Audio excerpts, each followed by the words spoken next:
Ladies and gentlemen, good afternoon, and welcome to this special plenary session. My name is Shachar Goldman, and I am coordinating the professional content of the conference. A celebrated quote by the world-known Professor Yuval Noah Harari is, "In a world deluged by irrelevant information, clarity is power." As Professor Kandel has just indicated in his lecture, our contemporary era, the big data era, is characterized by a flood of information. In fact, we are overloaded by information. For us as SAIs, the issue of the quality of information becomes even more acute. We have to constantly look for a quality sign that will enlighten us throughout our professional paths. The exchange of information, exchange of knowledge, exchange of experience between us SAIs is a key factor in our mutual endeavors for success. Six distinguished heads of SAIs have come forward and offered to share with us some of their experience for our mutual benefit. We thank them deeply. Each one of our presenters in this special session of presentations by head of SAIs have 12 minutes to present his work. Let's then move without any further delays to the first speaker. Our first speaker is Auditor General of Finland, Ms. Tytti Yli-Viikari. SAI Finland is a member of the governing board of EUROSAI. It also holds the EUROSAI portfolio, emerging issues and forward thinking. Auditor General Yli-Viikari will talk on emerging issues, need for innovating mindset and concrete action.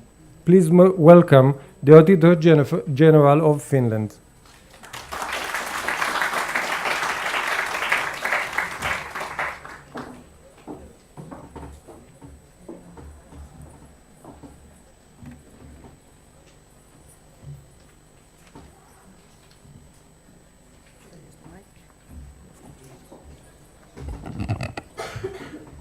Thank you very much, Shachar. Dear colleagues, it's a pleasure for me to open this session, and I hope that the short presentation will give you some insights into how it seems all of our SAIs think, because we have been gathering some information on how all of our SAIs think. Which takes me to, well, how do we people think, and how do machines think we think, which I think is one of the questions that Shahar just took up, which is the quality and the clarity of information. Driving on the highway from Tel Aviv airport to Jerusalem, there might have been a car accident or something provoking our interest while looking out of the window. Unfortunately, algorithms would think that because I would turn my head and stare at the accident area, algorithms would think that this is by choice and this is because I want to see more accidents. This is how algorithms work. This is how Google and Facebook and other social media platforms interpret our actions. When I click on this topic, I know that in the coming weeks, more of that will come in front of me. But because humans have a tendency to react to emergency situations by turning my head, although I would know if I was driving that car, this is something in driver school you've been taught not to do. Still, intuitively, you would turn your head, stare at the accident area, and maybe provoke another accident by doing that. So we need to understand that in order for us to understand algorithms, well, there are some underlying also ethical and behavioral aspects that we need to explore. We have been talking about other things than just algorithms in the EUROSAI Emerging Issues workshop that was organized in Turkey, in Istanbul last autumn. Very grateful for that occasion because we could use the web access dialogue through EUROSAI, all those results, and look at how do we see the future from an SAI point of view on which are the most topical emerging issues. We then shared this information with our colleagues from the Israeli SAI, who asked the ASOSAI member SAIs to provide their views on how we see the future. And the conclusion is that we see it in a very similar way. So in our web-based dialogue, everybody could point to how they see the future using these type of pictures. And it seemed that more cooperation, more coming together of us humans was sensed to be an important thing in the future. And fortunately, some of these emerging situation pictures there were not taken up by the majority of those answering the web-based dialogue. So how do we see the future? How do we as SAIs think that we will be able to manage amidst all of this that is changing? Well, as we have seen, digitalization, the technological changes are really on our minds. But how do we tackle these issues? Through capacity building, through different networks, through multi-professional teams working either inside the SAIs or by using some external expertise to come and work with us? Well, these are the main questions to be answered, we hope, in the coming years. And none of us have the answers maybe ready, but we will be able to understand the issues at stake when we come together and discuss these things. So it was very obvious from these questions that although we know a little about how technology will actually change the way we as auditors work, we are very aware of the fact that the change is already here. And therefore, that goes also through all those issue areas, be that environment and climate, or be that social and societal changes, be that how we treat information in a more general term. We talk about post-truth era. How does this affect us as auditors? How does this affect politicians and citizens as users of our information? All of this is making clear that we need to be quite strong together and come together and discuss these issues. So what has happened in the policy-making field? Most of our governments are in the process of integrating new models of policy-making and new models of doing information-based decision-making. So the role of government officials is also changing. The role of them as brokers of information, as brokers of methods or ideas, that is changing. We have a lot of agility in the political field. We have a lot of either lobbyists or consultants or think tanks bringing in information. And actually, the public officials do not have any monopoly in the information or data sense, but they would need to move forward in order to be those who are giving some answers, bringing forward more and more opportunities and highlighting challenges in how politicians should, or based on what politicians should make their decisions.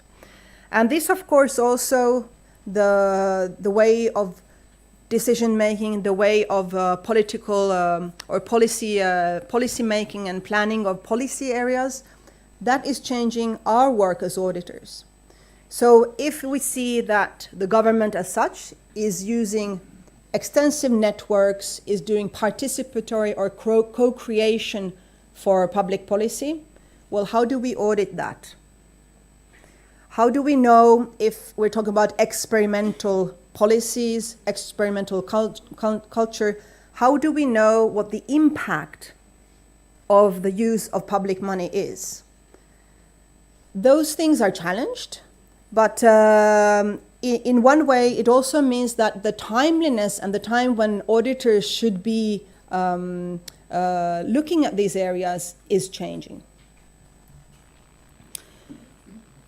In these consultations, what we saw is that all of our SAIs are looking for maybe kind of guarantees that we are aware of the right aspects of these questions at the right time by coming together and discussing them within our own INTOSAI and regional SAI networks. Many of those answering also took up the fact that we need to reach out to other professions, we need to reach out to other fields of expertise in order for us to kind of do the leap in innovation that we need to do. And this morning, I think from Professor Kaplan's speech, we can really see that if we don't come out of our SAI bubble, we might miss something, something elementary. The sense of urgency that we've been highlighting also comes from the private sector auditors and the private sector audit practices changing dramatically. And of course, we as public sector auditors, we might receive the pressure for change a bit later. But I'm quite sure that when the audit industry as a whole globally changes, our respective governments, our respective parliaments will not wait for us to go through the necessary changes. We need to be there before they have actually understood that the world changed.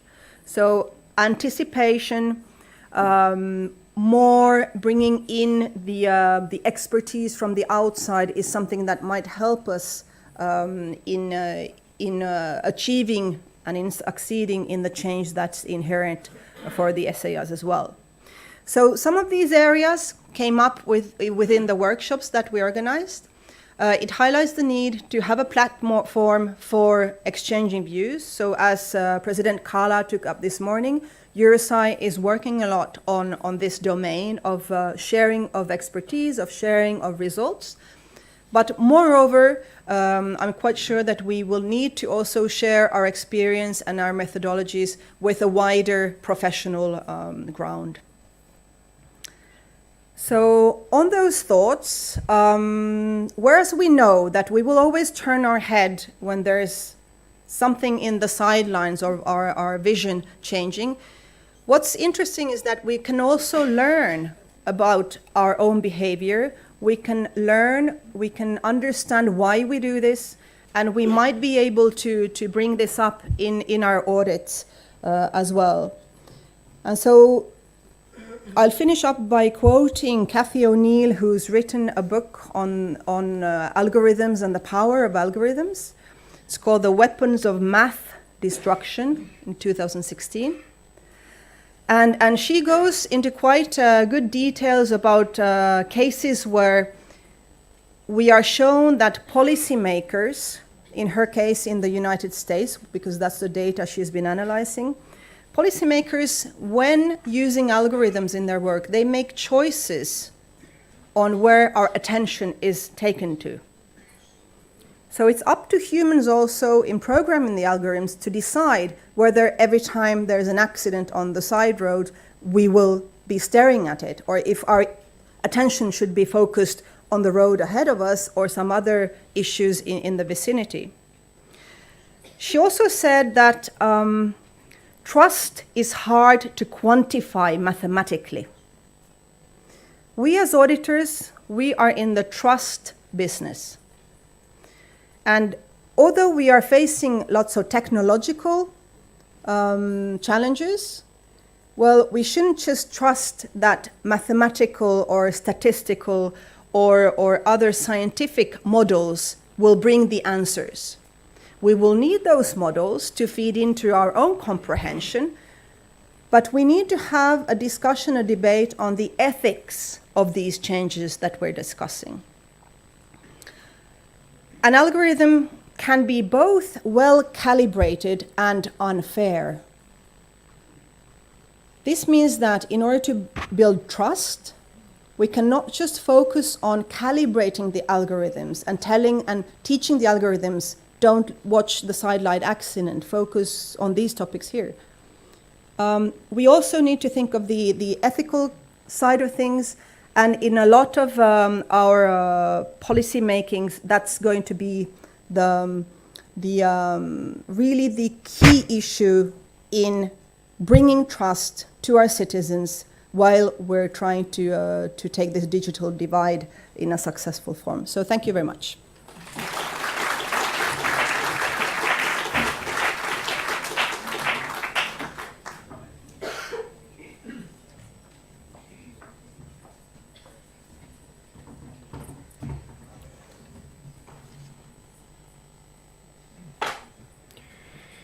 Thank you very much.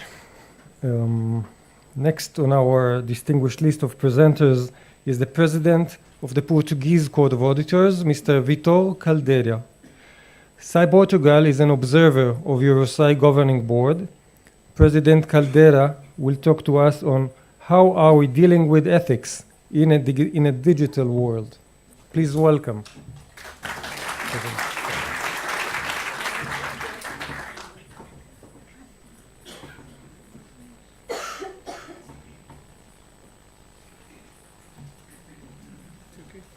Thank you. So, good afternoon, colleagues. I think Titi left the mode for my introduction here, how we are dealing with ethics in the digital era. And that's the reason we choose this topic today. It's because ethics is no longer a topic that comes after.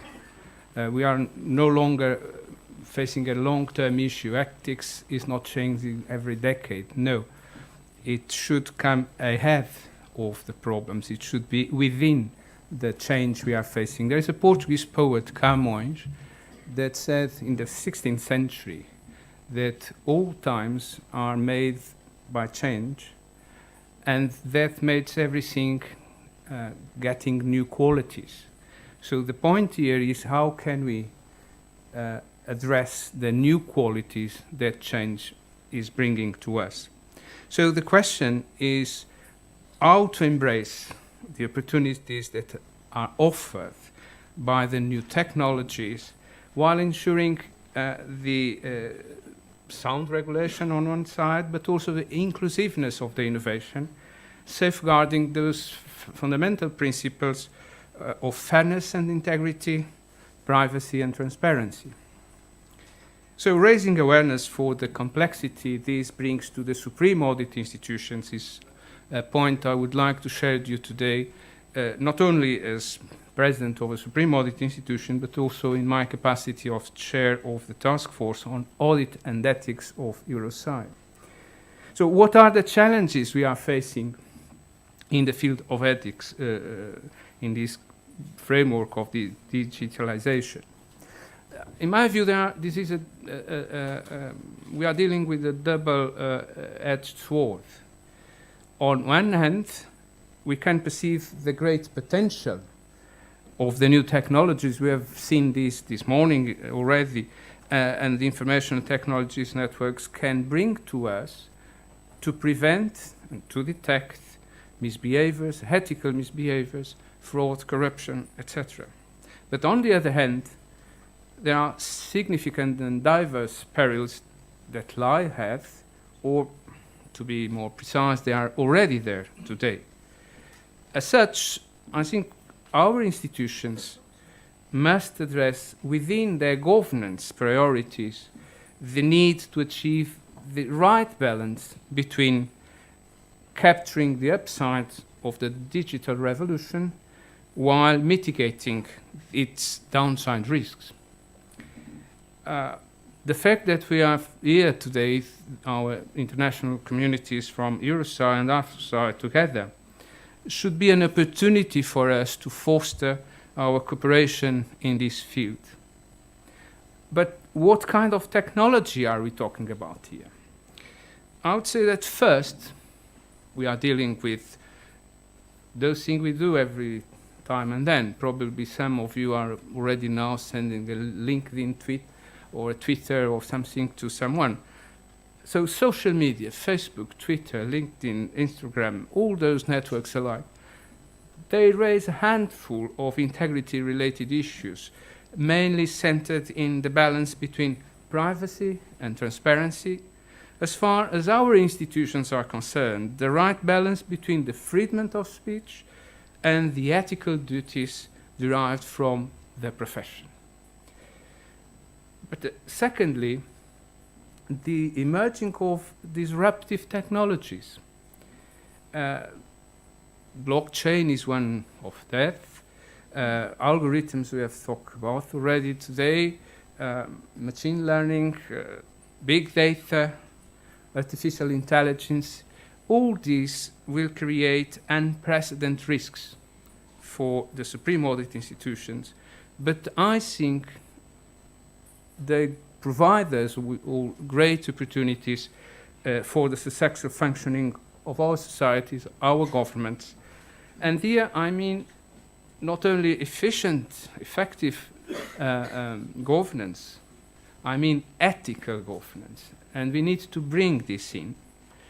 So what is new for the Supreme Audit institutions here? I would say simple. We just need to adapt. We need to adjust to this new reality, in particular to the impact it brings to the public audit domain. Well, this is an ironic use of the word simple, because nothing is simple here, I believe. Actually, we are facing a major change regarding audit objectives, regarding audit methodologies, even the qualifications we need to engage in the audit profession. Let us think just a small example. Sampling.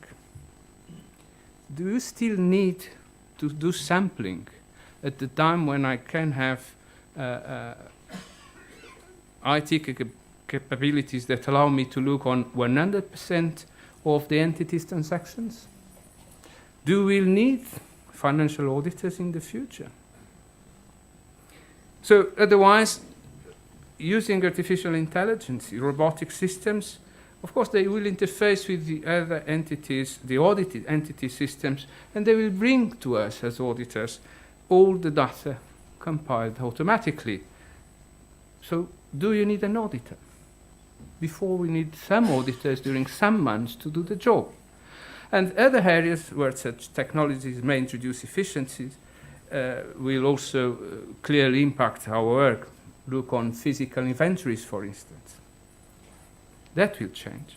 So bearing this in mind, I think we must not forget that ethics is a particularly important element for the institutions we represent. Supreme Audit institutions should place ethics at its core.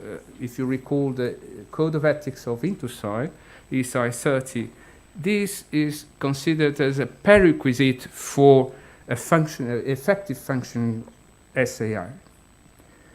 And here we are dealing about the famous 5 objectives. I will not go through them. Objectivity, integrity, competence, professional behavior, confidentiality, and transparency. So the point here is, does the emergence of scaling of the new technologies raise new challenges for us in the field of ethics? I would say yes. You recall the double sword I talked at the beginning. So we need to find the appropriate balance between the opportunities we have from the new technologies. At the same time, we try to mitigate the inherent risks. So if you put in one scale of the plate the benefits they bring, we could think about more relevant audits, we could think more early identification of issues, longer population status, more relevant evidence gathered, better risk assessment, more timely reporting eventually. This can happen as auditors have the possibility to better focus on the research and study of great risk areas rather than engaging in looking and analyzing a bit of the data they may reach. But on the other scale plate, I think we need to consider the risks and the perils that lie beneath the massive use of technologies in auditing. Think about disclosing information about the SAIs or the audit entities in social media. Think about blindly trusting in non-reliable data or not knowing how to use the technologies. It's so simple as that. Lacking direct training, for instance, in staff. Maintaining eventually outdated ethical rules because we have not kept the pace with the evolution. And think again on a simple example. Now we have a rule to rotate every 3 or every 5 years the auditor not to be familiar with the entity he's auditing. But if you think on the case where we can collect the data, 100% of the data from a machine, does this make sense? Probably not. And let me just give an example in my Tribunal de Contas. Last year we have made an ethics journey in our institution. And one of the main issues raised was the responsible use of email and social media. This by the auditors themselves.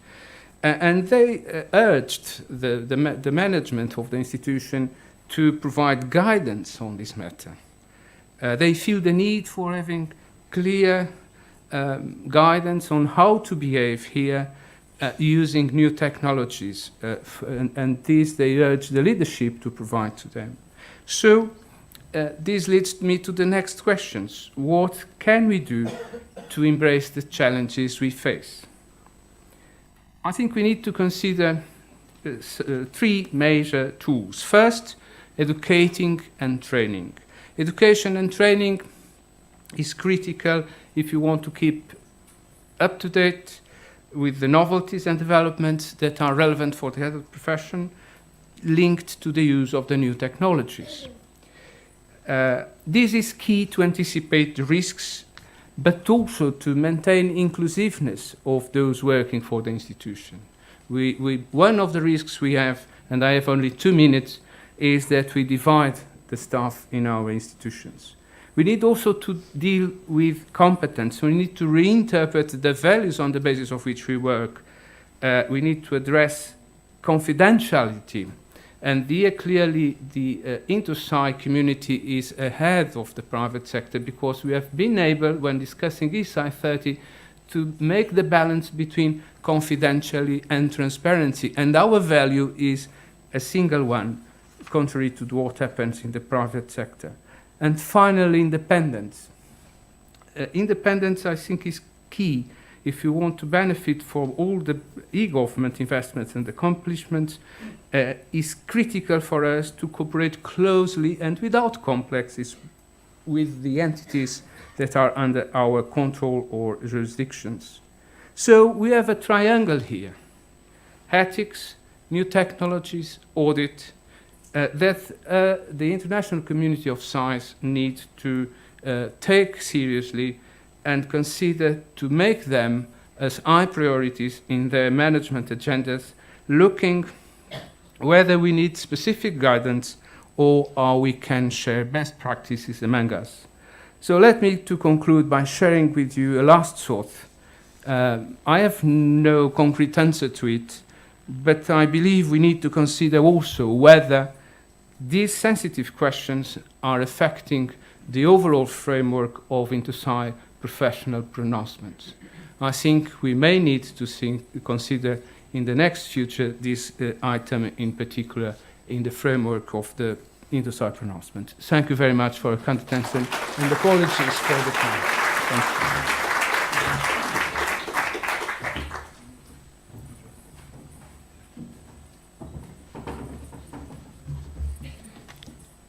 Thank you very much, President. Next on our distinguished list of chairmen is the chairman of the Board of Audit and Inspection of Korea, Mr. Che Jae-hyung. SAI Korea is a member of the governing board of ASOSAI, and the chairman will discuss audit of the management of the elderly with dementia. Please welcome.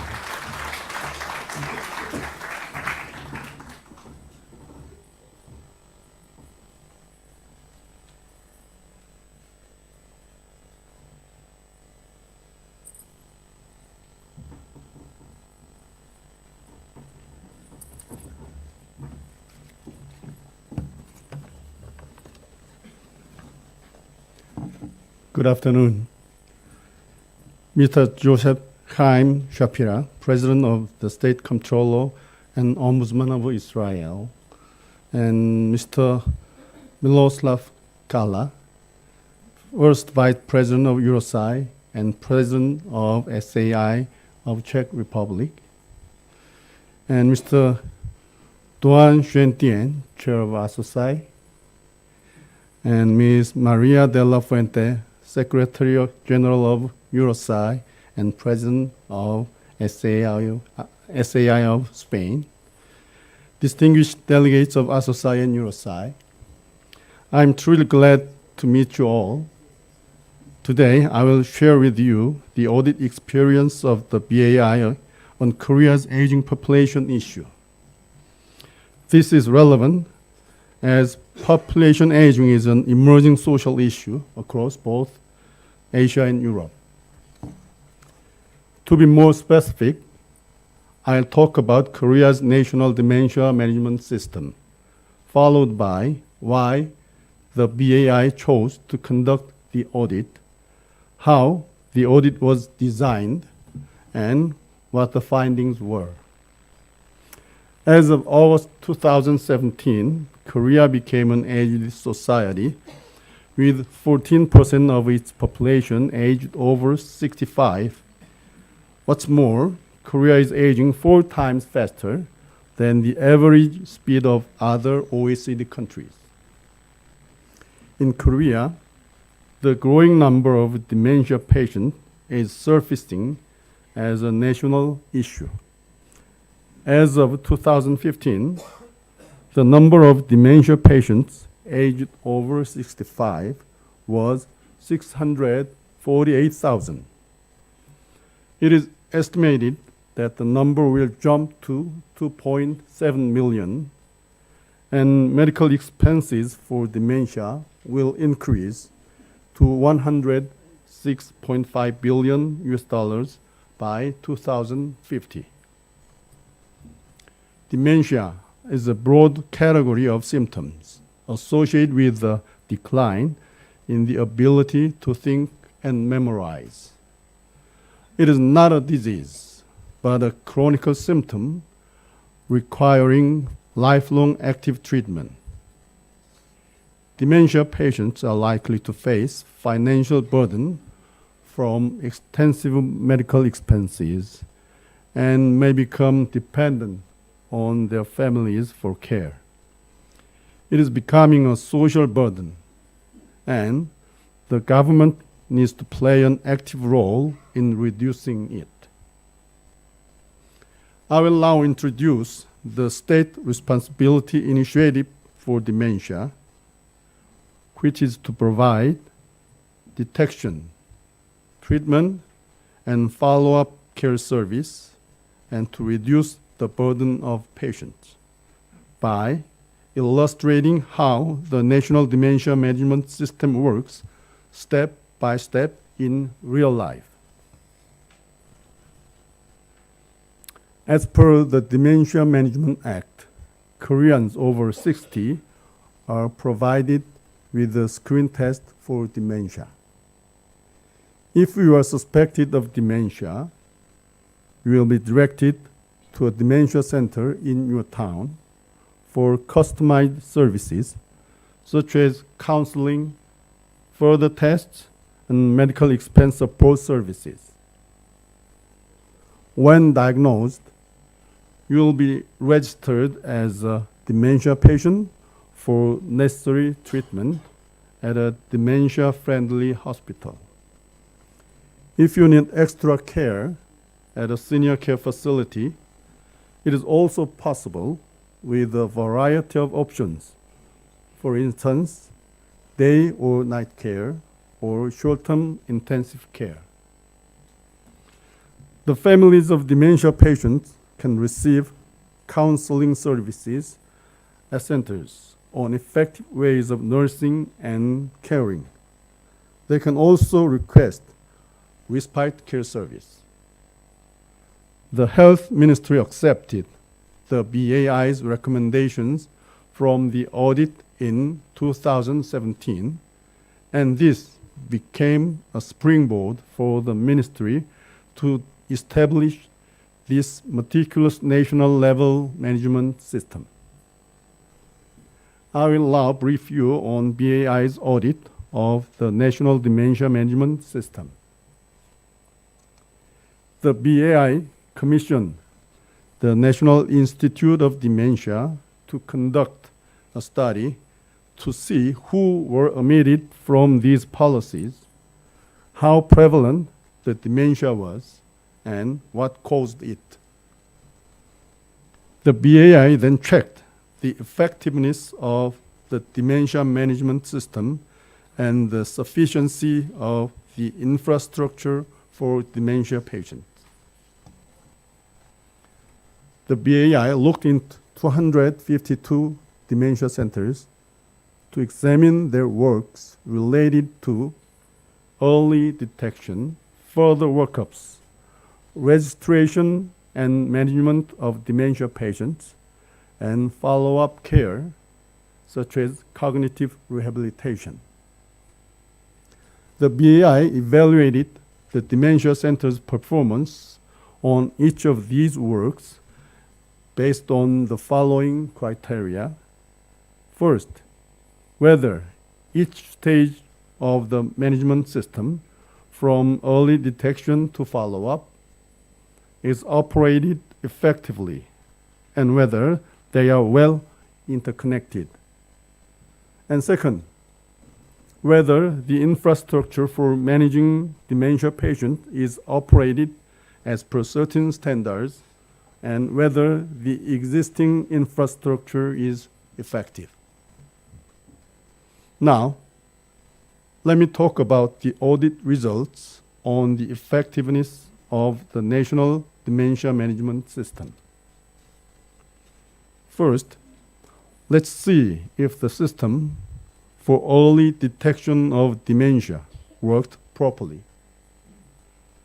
Dementia centers are to provide people over 60 with a free mini examination for dementia screening.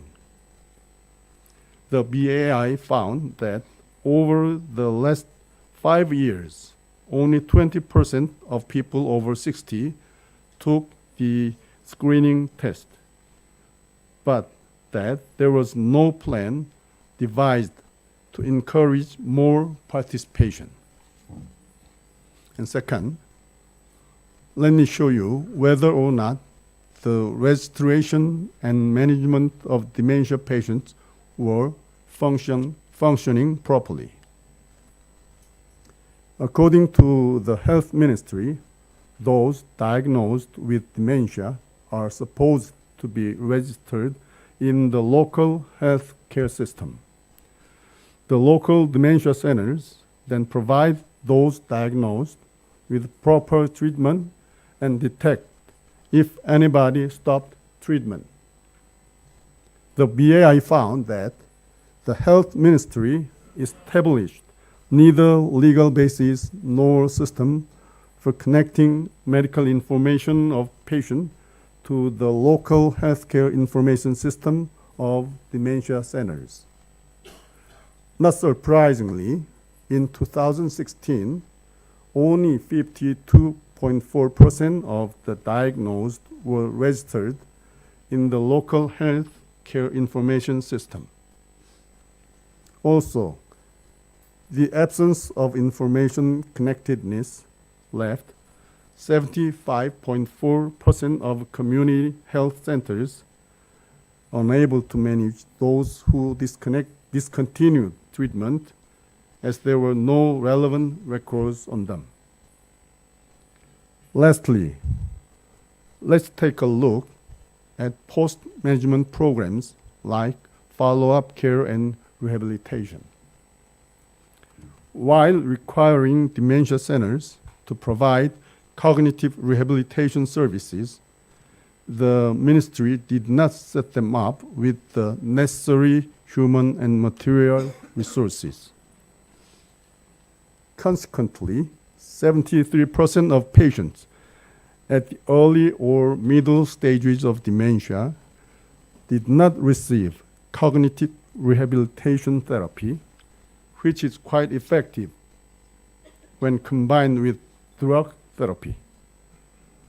Based on these findings, the BAI requested the Health Ministry to comprehensively improve the national management system for dementia by revamping the early detection system, establishing legal bases for connecting medical information of patients to the local healthcare information system, and setting up ways to support follow-up management. Next, the results of the BAI's audit on the integrity and sufficiency of infrastructure are as follows. First, I will explain whether there were enough facilities for dementia patients. With Korea becoming an aged country, the demand for senior care facilities have been on the rise. Accordingly, many senior care facilities have been supplied in various sizes with a variety of programs. Meanwhile, with the rise in the number of dementia patients, the demand for senior care facilities with dementia-only units have also been rapidly increasing. However, the Health Ministry set a ceiling on the total number of dementia-only units in a senior care facility to 2 units per facility, 12 beds per unit. This ceiling was applied to all senior care facilities irrespective of their size. The BAI pointed out that setting a ceiling on the number of dementia-only units without any sensible reason hindered the economies of scale for the facilities. As of 2017, only 8 of 219 senior care facilities having more than 100 beds had dementia-only units. Second, let's see if medical specialists for dementia were supplied sufficiently. The Health Ministry provides financial support to public care hospitals based on their performance evaluation results. Meanwhile, the public care hospitals are required to have dementia-specific doctors and nurses. But 51% of the care hospitals did not have dementia-specific doctors, and 73% lacked dementia-specific nurses, even though 67.4% of patients at the care hospitals were dementia patients. This occurred partially because the Health Ministry did not provide incentives to the public care hospitals for their securing dementia-only medical specialists when conducting performance evaluations of the facilities. Finally, I would like to discuss the effectiveness of supportive measures for the caregivers of dementia patients. Respite care provides short-term relief to caregivers by allowing them to entrust the dementia patient to a care facility up to 6 days a year. However, the BAI found that respite care service is exclusively available to the families of dementia patients with only certain types of symptoms. Caregivers of dementia patients with all other symptoms, such as experiencing visual or auditory hallucination, or the possibility of damaging property, are not entitled to respite care service.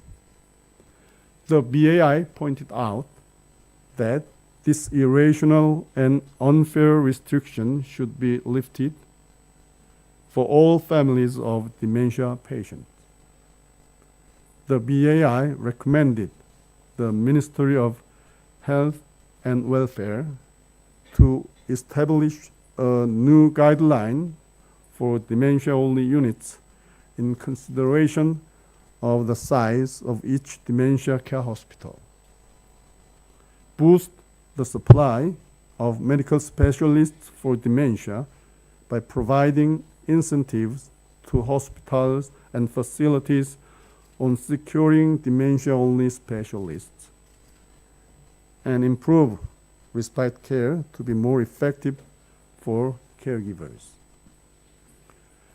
I hope that the BAI's audit experience can be a good reference for similar cases of other SAIs. Thank you so much.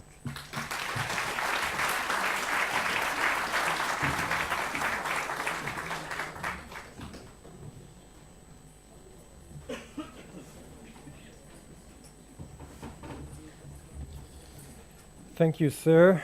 Next is Auditor General of Estonia, Mr. Janar Holm. Mr. Janar Holm will talk about e-governance and digitalization in the public sector. Please welcome.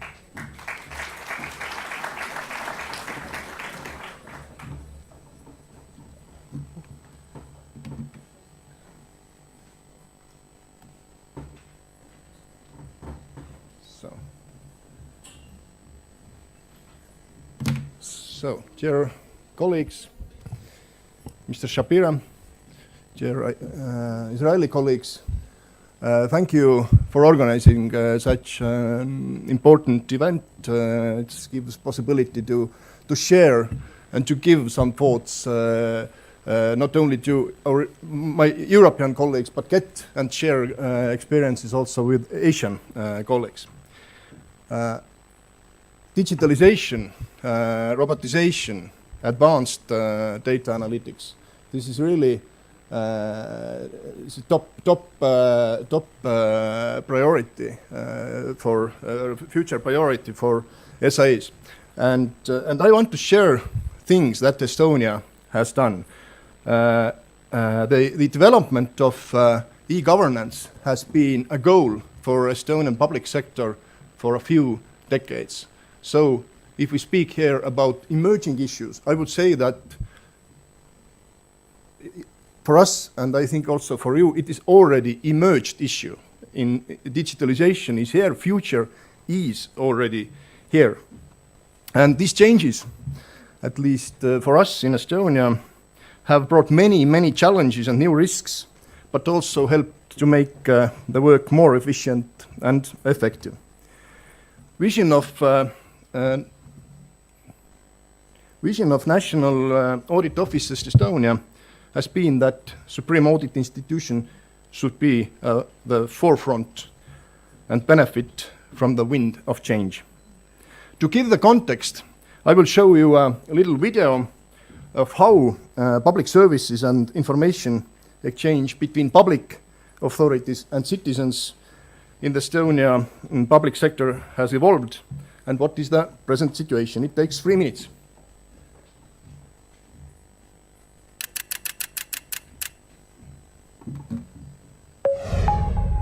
Estonia, a small Nordic country, began developing its digital society about 2 decades ago. At that time, the general population were without internet connectivity, and ICT devices were not widely used. Therefore, it took great courage to invest in IT solutions and embark on the digital journey. Thanks to these bold decisions, Estonia is now a leading digital nation whose state services are 99% available online, 24 hours a day, 7 days a week, helping each citizen to save an average of 5 working days per year. Efficiency facilitates spillover and encourages innovation, examples of which can be found everywhere in society. The exchange of information with the state has been streamlined for both citizens and businesses, making e-services a normal part of everyday life. Digital signing alone saves 2% of state GDP each year. For the private individual, over 1,000 e-services from various public sector institutions are only a few clicks away via the online state portal. Submitting annual tax reports only takes 3 minutes. Digital medical records are available online, and a centralised paperless system allows one to issue and handle medical e-prescriptions around the clock. Voting is also possible online, and over 1/3 of Estonian voters choose to use this option. E-services also have benefits for businesses. Registering a business can be completed in a matter of a few hours, and information exchange between companies and the tax authority is simple and straightforward. E-solutions are being utilised at all levels of government. The e-cabinet allows the highest level decisions to be made with greater speed and efficiency. How exactly does it work? A key element of efficiency is the X-Road platform, which allows state institutions to exchange data securely, eliminating excess duplication and helping to speed up processes. Data is stored at the point of collection and accessible for authorised organisations in real time. A pivotal milestone was the introduction of a unique ID card in 2002, which can be used for electronic identification and secure digital signing. This allows the user access to hundreds of e-services from both public and private sectors. Transparency and trust is essential, so each citizen may monitor access to his or her data, leading to improved efficiency and trusted solutions.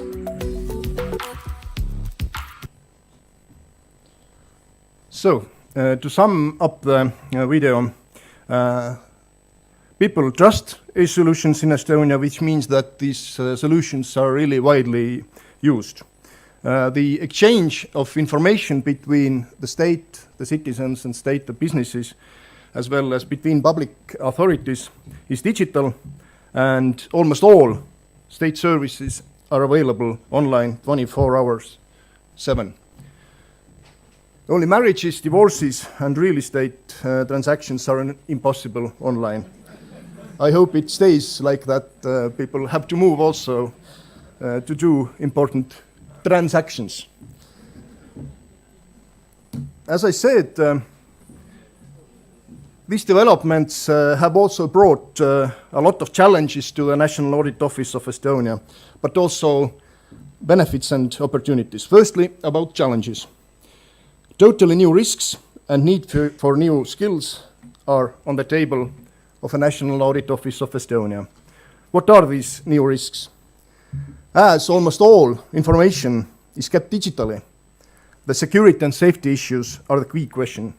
One side of the challenge is the protection of personal data from the involuntary disclosure or processing, but even more important from our point of view is confidence that data in the information systems is protected from changing and destruction.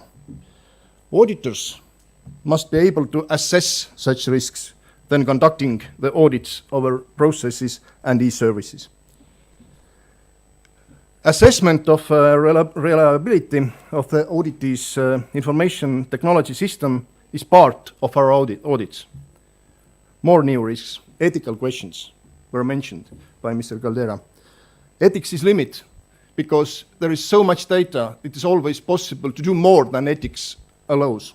And we have in our office are now dealing with concrete ethical issues regarding the use of big data and especially on profiling in audits where we plan to experiment with new data analytics. Or risks related to IT investments. Do the projects remain within budget limits? And is the required functionality achieved, and has it been done in the most effective and efficient way? New risks mean the new need for new skills. Ability of auditors to audit solutions based on new technologies. Traditional audit methods might prove inadequate if audited entities have adopted new technological solutions. There is need to conduct the audit in the digital environment directly in various information systems by applying a variety of controls, making digital extracts, analyzing logs, looking for patterns, so on. New tools. Auditors can do a lot of work based on databases. The amount of field work decreases, and the information is largely available without leaving the office. This means that there are new tools, a result of digitalization, but it requires digital skills and the courage to use new opportunities. As I said, future is here.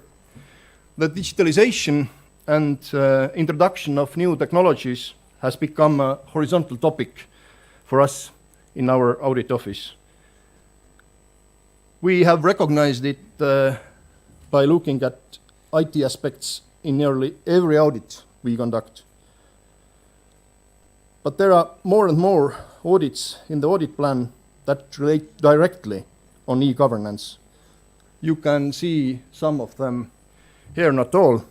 From this side, left from your, is audits made, some of audits made in the last 2 years, and this right side, from this right side, you see the audits we are making this year. You see keywords, security, usability of e-services, regularity of transactions, digital big data, software, etc.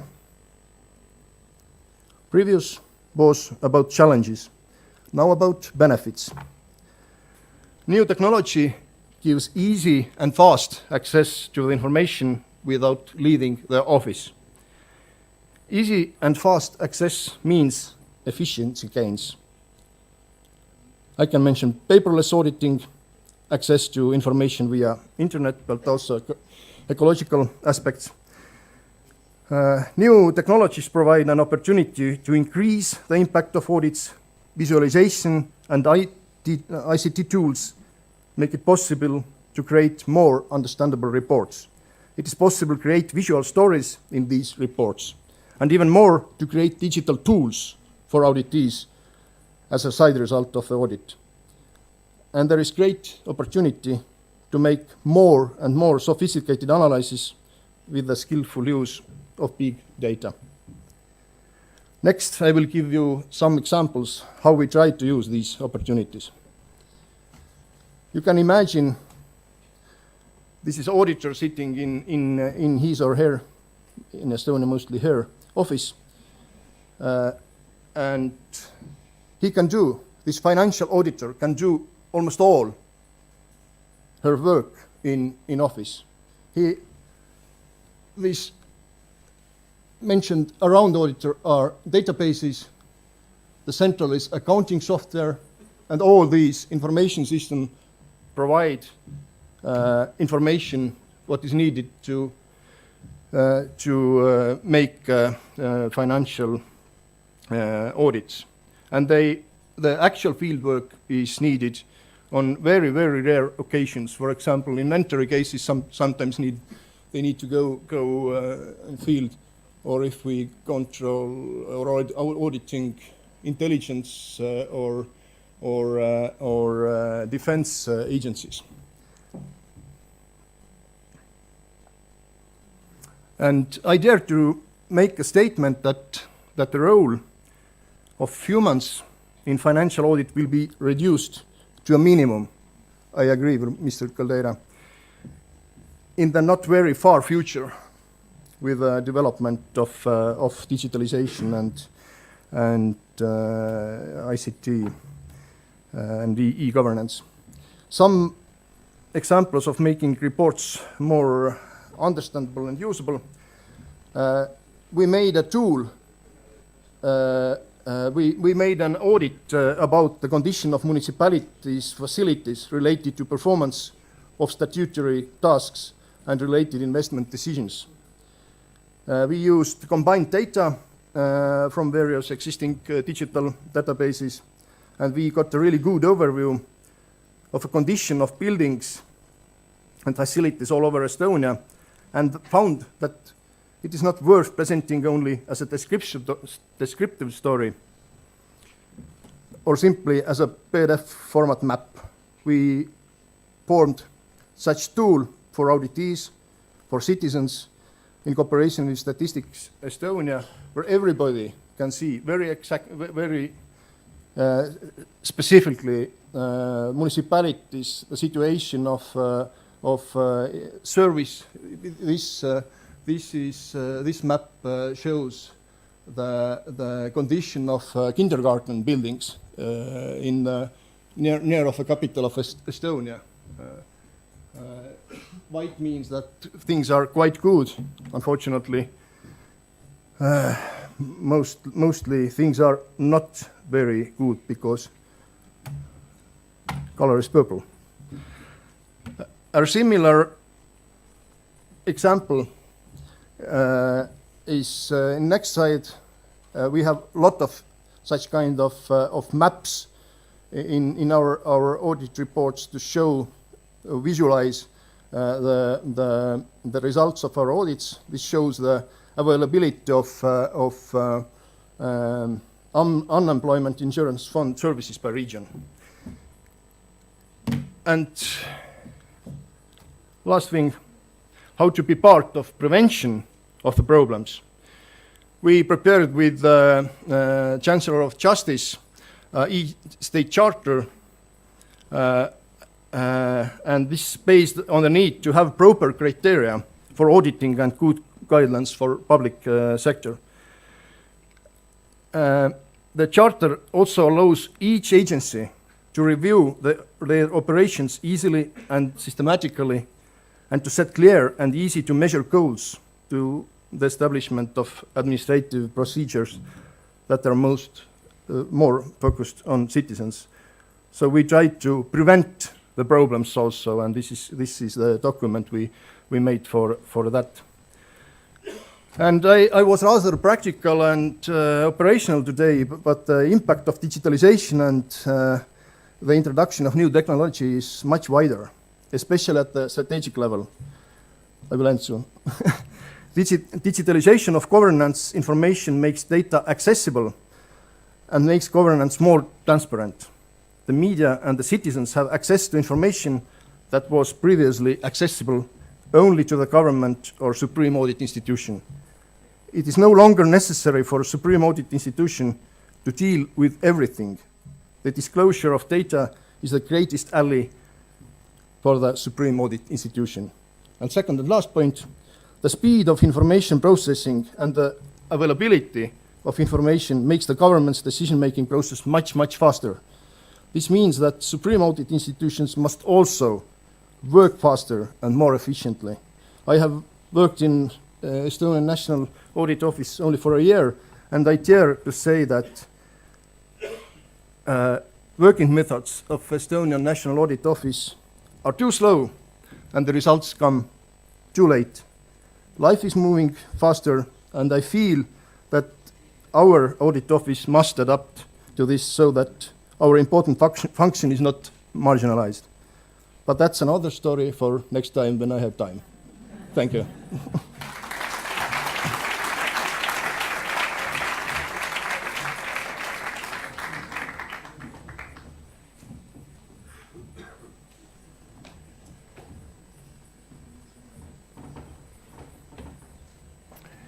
Thank you very much, Mr. Holm. Please welcome Auditor General of Georgia, Mr. Irakli Makvishvili, who will discuss the subject higher impact through ICT and contribution to safety.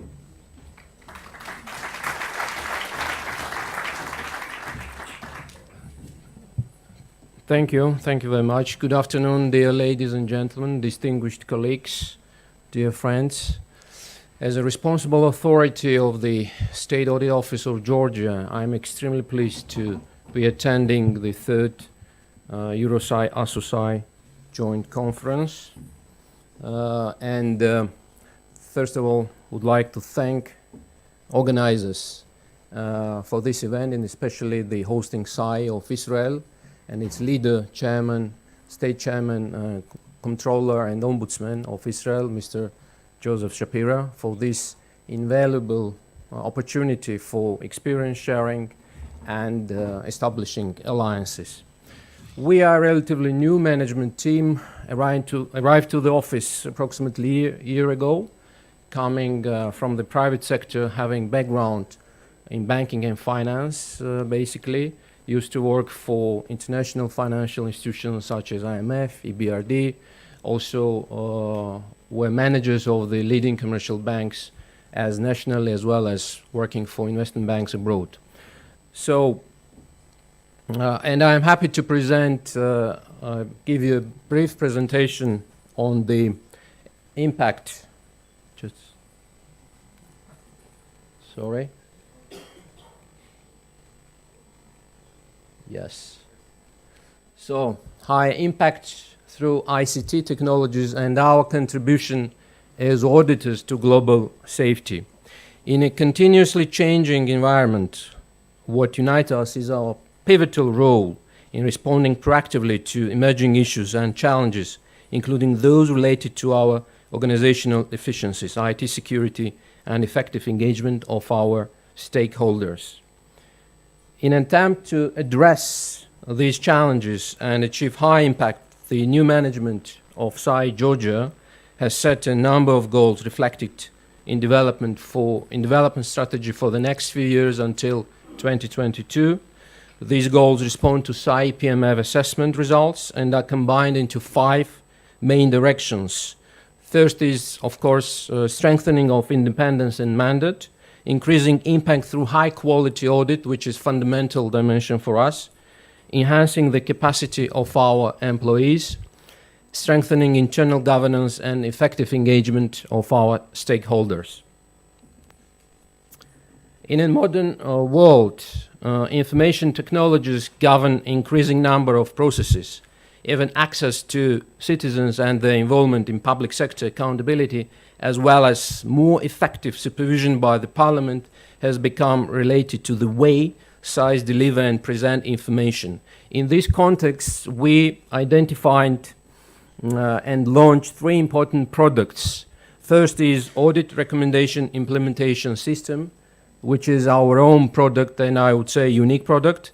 The second one is the Citizen Engagement Platform. I'll talk about it later. And of course, IT Audit as a third dimension. Need for recommendation monitoring software.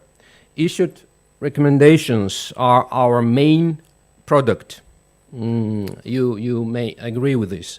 Having up to more than 90 audits in our 2019 pipeline, it becomes increasingly difficult to effectively monitor implementation of recommendations by the auditees.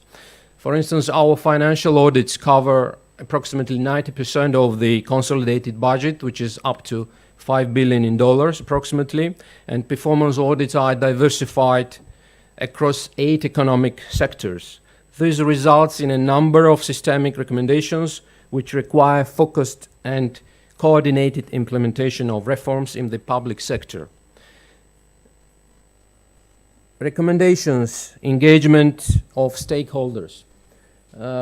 During the last few years, when we looked at the recommendations that were issued, approximately up to 1,500, we identified that the ratio of implementation of these recommendations were pretty low. It's almost almost 43%, which is low to our mind.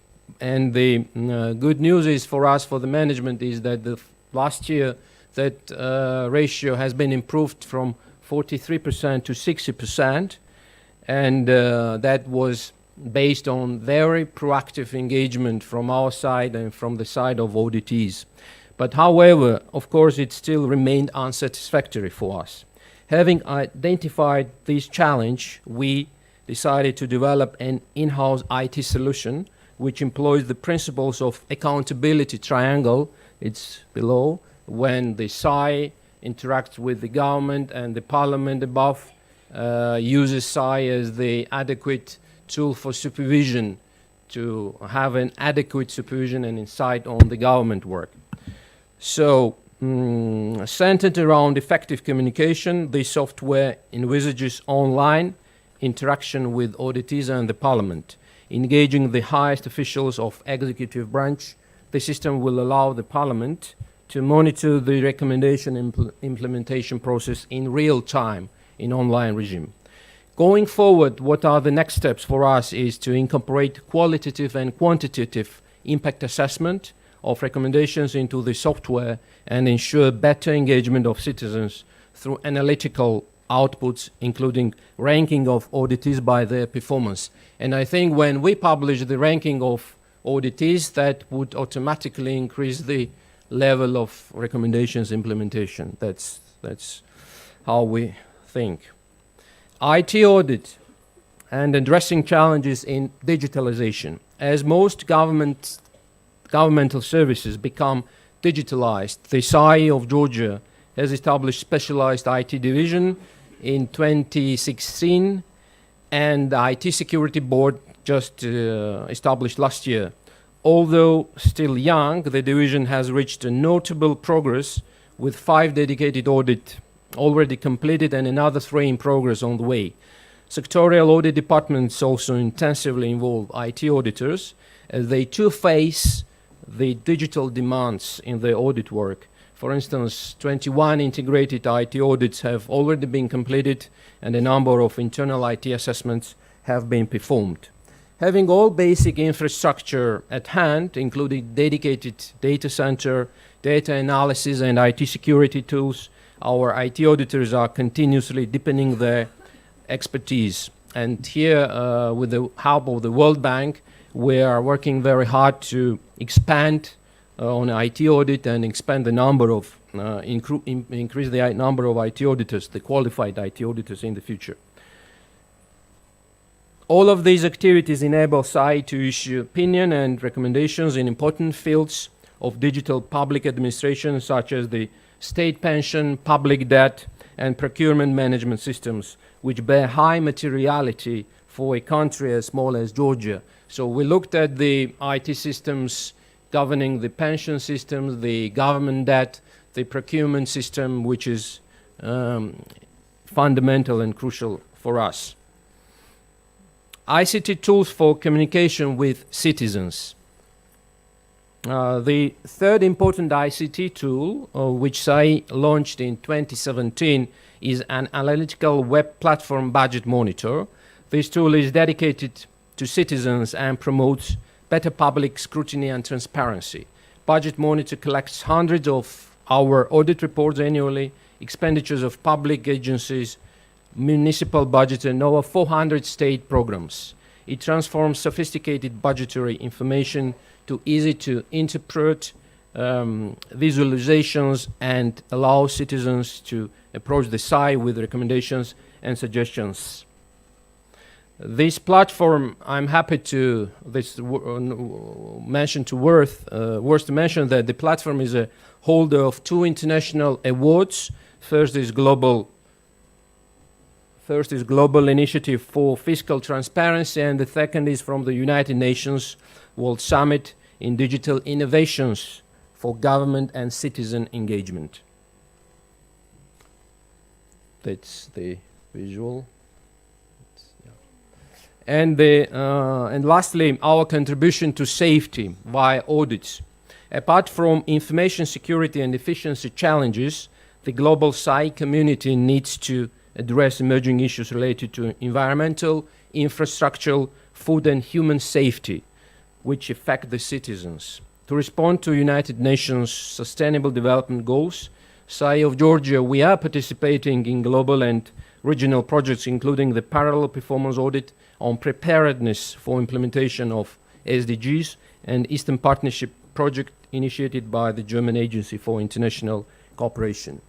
Also, the second dimension is the environmental, and here I'm very proud that we were part of joint effort on air pollution when we participated in the joint audit of air quality performed by 16 SAIs led by the Netherlands and Poland. The recommendations on the air pollution audit are currently being implemented by the government of Georgia, with notable progress already achieved in the field of convergence of Georgia's legislation to the European Union's legislation. With the support of our strategic partners, we have also conducted performance audit on the secondary road asset management project funded by the World Bank. And here also it's worth to mention that last year we became auditors of the World Bank, and the World Bank requested us to do the performance audit in the infrastructure on one of their funded projects. It relates to the road rehabilitation in 7 regions of Georgia. Also, we conducted the performance audit on the road safety and fire safety. Since Georgia has one of the highest accident rates on roads, the above performance audit has issued a number of important recommendations related to identification and mitigation of road safety risks. I'll give you one example on one of main findings and recommendations given, that when we conducted the performance audit on the road safety and we analyzed the major road which connects the eastern and western part of Georgia, we identified so-called black spots where car accidents happen on a frequent basis, unfortunately including fatal cases and thousands of injured people. So we issued recommendation to the Ministry of Interior that they need to make a deeper analysis of what's going on these spots. Maybe it's the problem, something wrong with the road, with the surface, with lighting. What were the conditions and environmental conditions when the accidents happen? And now they have launched the analytical software, and they gathered all this data and made proper analysis. So I'm pretty sure that in near future this recommendation would save our citizens' lives. In addition to environmental and infrastructural safety, the SAI of Georgia will now be acting as an eligible auditor, helping the United States Agency for International Development, the USAID, to audit agricultural and food safety program in 2020. So here also this is a very important project for us, and we'll be doing performance audit for the US government, and we'll be working together with American colleagues on food safety in Georgia. The modern safety issues are transcending the sectors and national agenda. The SAIs have gained significant role in this respect, and the parallel audits provide a good opportunity to join global efforts for improving lives of our citizens. Bearing this responsibility in mind, we too are committed to continue making an input to international audit initiatives and engage in tackling the emerging challenges both nationally and internationally. Thank you very much for your attention.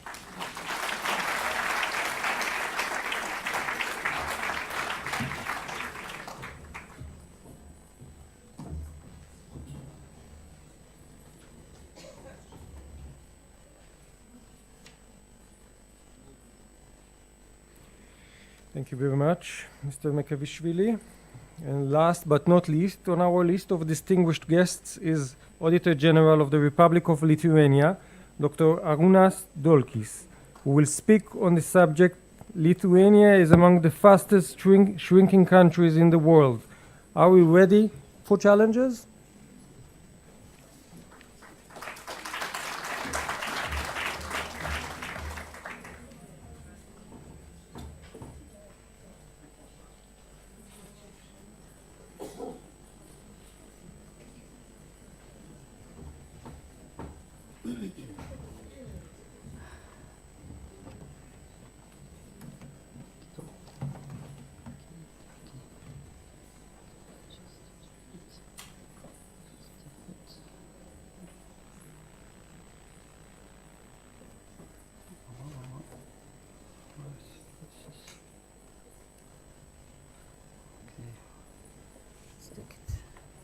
Take it easy.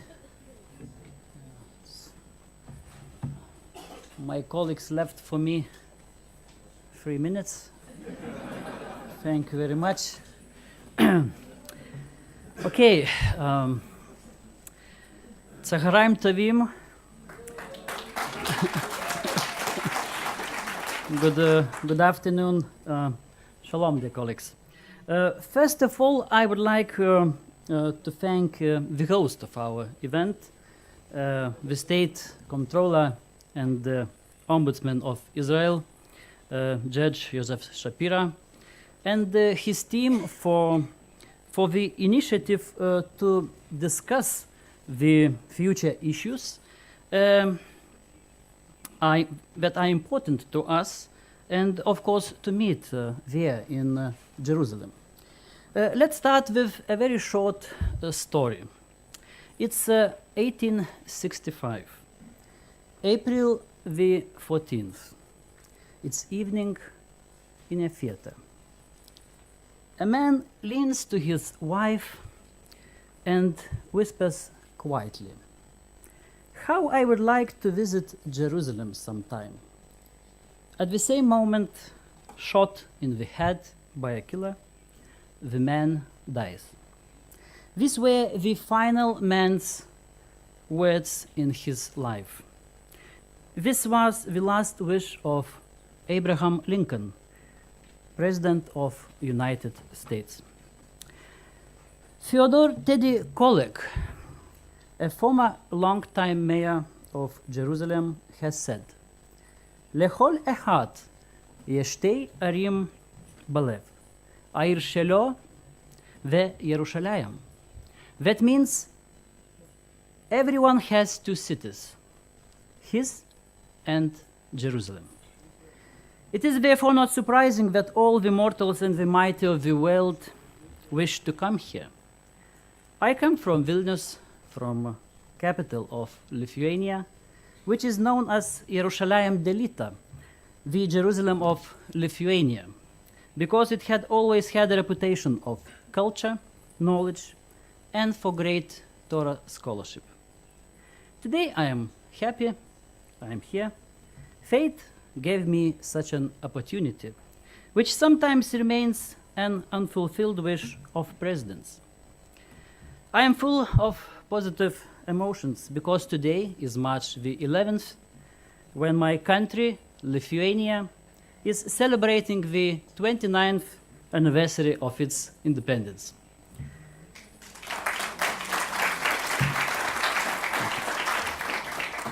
But I feel focused and committed because we have to save the state for our future generations. Since the early 1990s, the age distribution of population has changed dramatically in Lithuania, as well as all other major demographic processes. For more than 2 decades, these processes have increasingly led to the irreversible demographic decline. Unfortunately, Lithuania is among the fastest decreasing countries in the world, and we risk losing our country if we don't take proper action and proactively manage demographic processes. It was most probably either Benjamin Disraeli, the only UK Prime Minister to have been born in a Jewish family, or Mark Twain, who famously said, "There are 3 kinds of lies: lies, damned lies, and statistics." It doesn't mean that we should neglect numbers and facts, but we do need to analyze them carefully. Let's listen to what the numbers tell us. As you no doubt now, and Professor Kandel mentioned this morning, the population of a country depends on 3 main indicators: the fertility rate, life expectancy, and migration. Aging is a normal process. It is not a challenge or a problem, but please keep my words between us and don't tell that to your parents. It's reality and reflection of our economic and social welfare. The pattern is clear, and decreasing populations are always worrying. This slide is particularly sad for Lithuanians. In 55 years, it is predicted that we will have lost more than 41% of the population by 2070, from 2.9 million in 2015 down to 1.7 million. What are the reasons for the Lithuanian situation being so pessimistic? The birth rate of Lithuania is with a slightly optimistic outlook for an increase. Still, it's like all European countries because it is below the notorious 2.1, which is known as the red line for the population not to decrease. Let's move on to consider life expectancy. Lithuania has one of the lowest life expectancies for men, about 69 years in 2015. But we have the highest potential for life expectancy to increase. For men, Lithuania is the leader, with 14 years to be added to the average man's life in 2070 compared with 2015, while Lithuanian women's life expectancy will increase by more than 9 years. And this will significantly increase the proportion of older people compared to our EU neighbors. The most painful cause of the decreasing population for Lithuania remains negative migration. The statistics for 2016 show that migration stood at about -1% of the total population. The data shows that the highest loss due to immigration is expected by 2050, losing approximately 640,000 people. Is there a valid reason to panic? Maybe not, but demographic scenarios have to be considered seriously and the underlying causes identified and appropriate action taken.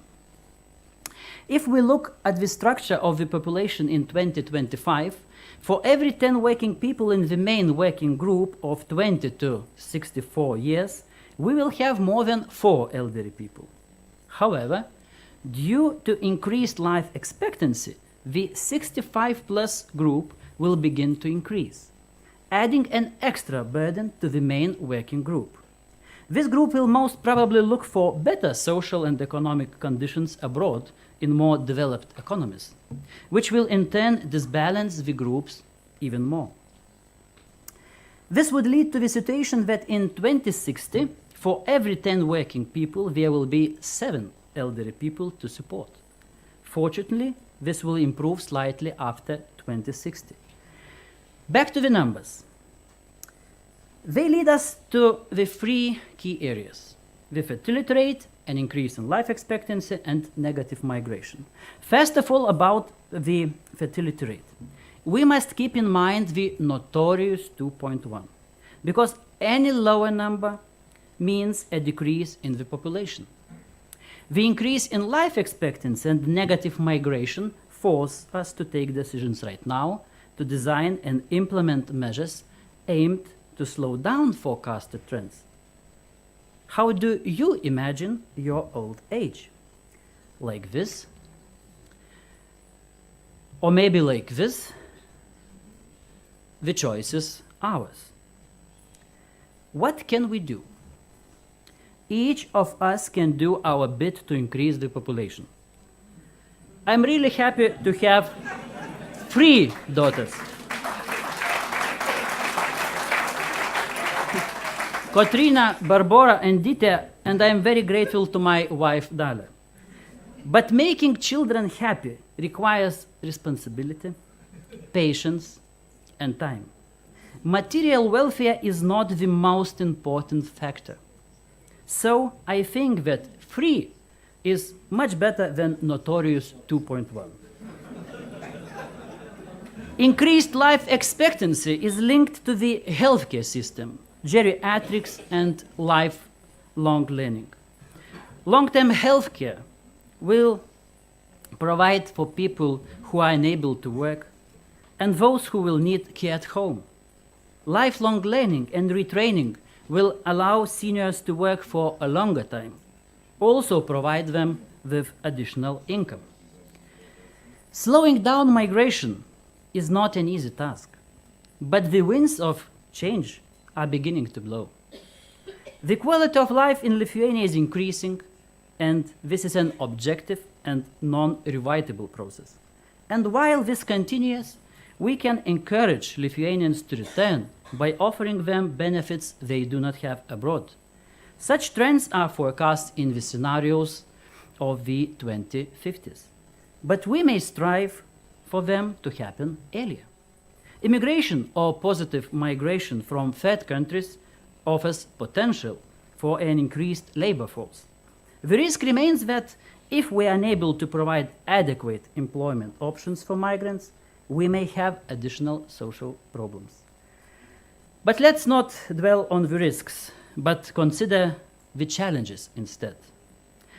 Our Estonian colleagues love an ancient Chinese proverb that says, when the wind of change blows, some people build walls, others build windmills. Let all of us build windmills. Thank you for your attention. Toda raba. Please enjoy Lithuanian taste outside this hall. Thank you.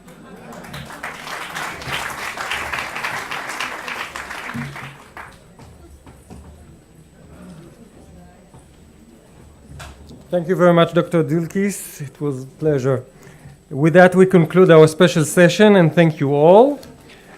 But one last thing. During your coffee break now, on the conference reception desk, you will find your personal farewell instruction envelopes, and they are waiting for you. Please collect them, and we will explain some about it in the next session. Thank you all. See you within 20 minutes here.